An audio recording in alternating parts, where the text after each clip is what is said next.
Alright, now I just finished typing something and I stored it in memory. I'm going to recall it. It's been a long time since I've used an electric typewriter. I did a lot of typos. I made some corrections, but I just didn't bother with others. So bear with me. But let me hit the recall.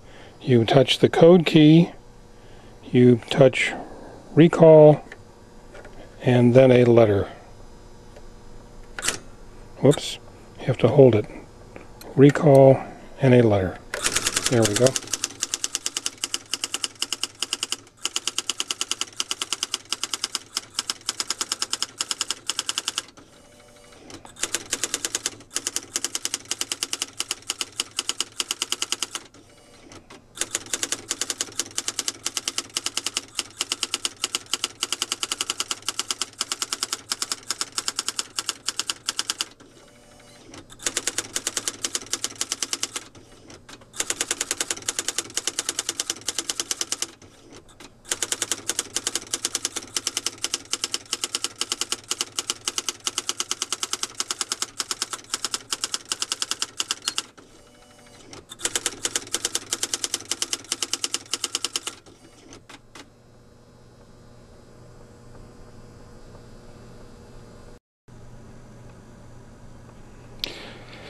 Alright, what you're looking at here are the two instruction manuals for the typewriter.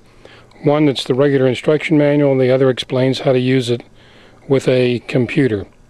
But all the information are in those two instruction manuals. And right here are one of the extra wheels for the fonts.